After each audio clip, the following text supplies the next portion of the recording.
cutting up chicken gizzards. The only thing that Dot and I knew about doing gizzards was you pull them out of your turkey and you cut them up and put them in your gravy. That's Make right. a giblet gravy.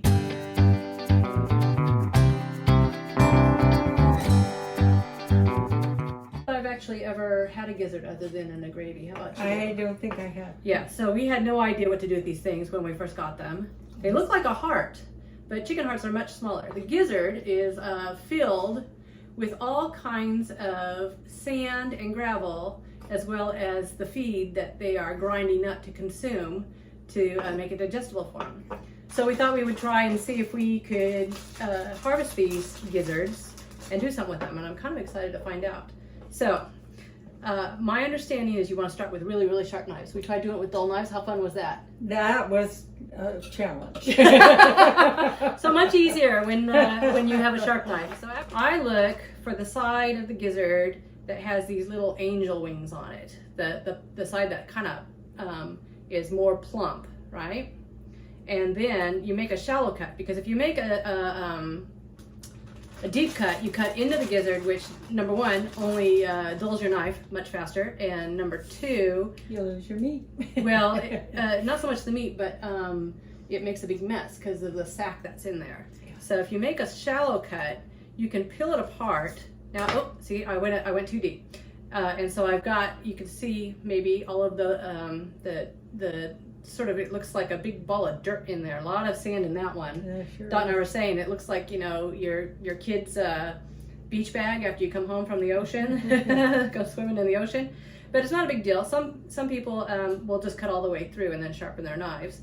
But if you do cut through, you've got all of this that you want to throw away, and then you can peel off the inner membrane, that sac. If you do a shallow cut, then you can just peel the sac out, just complete and entire with all of that mess in it, and it just goes straight into your slop bucket. It makes it a lot easier. Yes, it's so you end up with a little sack that's got all of that in there, and then you have this white membrane that is the inner membrane. And after trial and error, Dot and I figured out, if instead of trying to cut the membrane off the meat and save the meat, Cut the meat off the cut membrane. the meat off the membrane. So we take our very sharp knives and we just cut straight across. Yep. And then we get this nice chunk of meat right here. And so it's got just a little bit of membrane on each side, and Dot is our finesse. Yeah. And so I cut the large chunks off, and she just goes back and she cleans off the small membranes that this big cut doesn't quite get rid of. And I'm sure there's somebody out there who probably does this maybe all their life and has a better way of doing it. You know, let us know. Tricks of the trade. Let us know what we're doing wrong.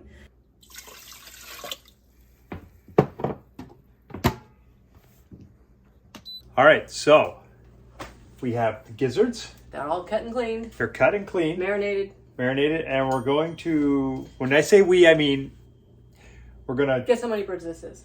that is like 77 birds. It is 26 birds. 26 birds. The gizzards Not all 11, cut down 70. into this tiny little bit when you get through getting all of the gristle off of them. Well, that explains why, you know, when people buy these, they're paying like, you know, $9 a pound or something for that stuff. All right, so we're going to cook this like orange chicken, right? That's the recipe we're using? Yeah, we're not using an orange chicken marinade. We're using a hibachi yakitori marinade that I found online. But we have the rotisserie air fryer. It's an air fryer that does dehydrating and all this other stuff in there. And it has an orange chicken recipe, and we're going to follow those guidelines for cooking it. We actually boil the gizzards before you cook them. That apparently makes them more tender. So, Oh, yeah. Okay. Yeah, we've Tender's never done this good. before. We're kind of making it up as we go. No, if somebody has a better plan, drop it in the comments. Yeah, I'd love to know who's cooked gizzard, what they've done with it. Yeah.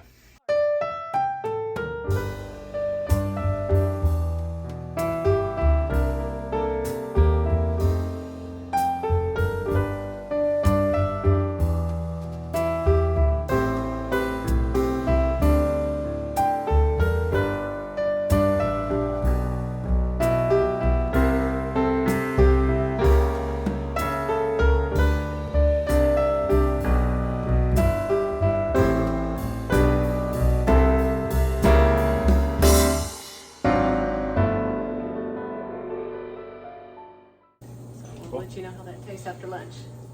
Whether it's a thumbs Taste up test or a coming. thumbs down. Gizzards, people. Yep. First time. I've ever. never eaten that. And if it doesn't work out, I'm going to blame the rotisserie cooker. Oh, that's good. It's not me. Looks like they're probably cooked because they are boiled first. So I'm gonna give it a little try. All right, here we go. That's gizzard right there. Okay. First of all, it's hot. The flavor isn't bad because of what, you know, how you prepped it. Texture-wise, it's like the liver had a baby with one of those rubber bouncy balls. So I wondered about that when we boiled it. I thought, how can this make it more tender? texture-wise, not my favorite. No, I think with the next batch of gizzards, we'll do this without boiling it first. See what that does. Yeah, let's do that. Thumbs up, thumbs down.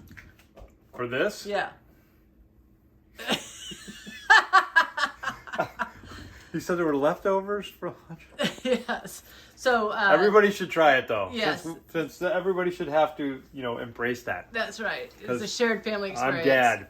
Yeah. Not a new family favorite. No. All right. But a new experience. Yes. Done. Okay. So I would declare a level of victory here. Well, I would call it an incomplete success. Very nice. I think there's definitely room for improvement. The recipes that we adapted, they were all for frying the gizzards.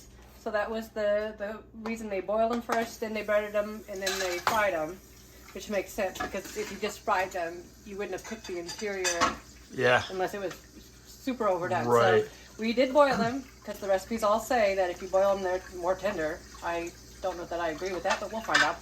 And then we cooked them again when we probably should have just reheated them. I think they would have been better if we'd done that. Okay. So, All right. So, failing forward. yes.